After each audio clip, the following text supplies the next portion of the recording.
Welcome to Retire ATL with Aaron Vincent and Matt Decker. Aaron and Matt are part of the team at Vincent Financial Group, an Atlanta area firm that focuses on preparing people for retirement.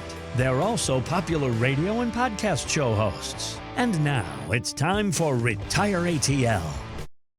Yeah, so the first one would be if you experience a death in the family. Mm-hmm. That can obviously be tough. It's a hard thing to go through, it's a reality. but it's a reality, and it's going to happen to everybody at some point in time. And that's a flag in the ground or a pin in the map where, some decisions have to be made. If you're in your 60s, maybe you've already filed for Social Security. Okay, now you're not just dealing with the death of a loved one, but you might have some Social Security decisions to be made as it relates to survivor benefits. If you have life insurance that's involved, if there's trusts that are involved, there's all kinds of little decisions that can really, kind of make or break your retirement or certainly put you in the driver's seat if you do some things right, or, it's just, there's so many decisions to be made and it's a tough time already.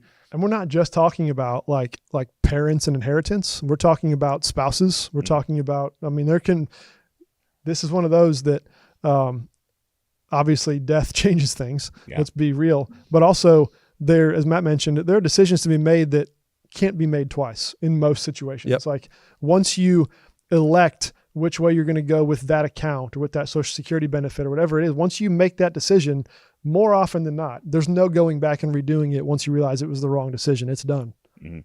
And this goes back to also the beneficiaries, which is a conversation that you're going to have when you're putting together these legacy plans, these estate plans.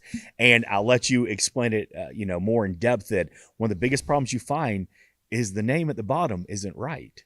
How often do you find that it's like an X's name on there, on a will, on a trust? How often does that happen? Well, it doesn't happen often with our clients. Okay, good. That's one of the things we look at then. a lot. Yeah, typically we meet with our clients at least once a year, if not twice, and a beneficiary kind of recap is always on the list. Yeah, but in terms of people that come to us for a second opinion and they say, hey, here's my last will and testament, here's my trust paperwork, here's my different accounts. Yeah. And we start looking at beneficiaries. Sometimes there are minors that are named as beneficiaries on accounts. Sometimes you do have ex-spouses that are named as beneficiaries on accounts, or you got a brother or a sister because you weren't married yet when you set the account up. Yeah. And there's all kinds of issues with beneficiary designations for sure. That's a big one that can really kind of wreck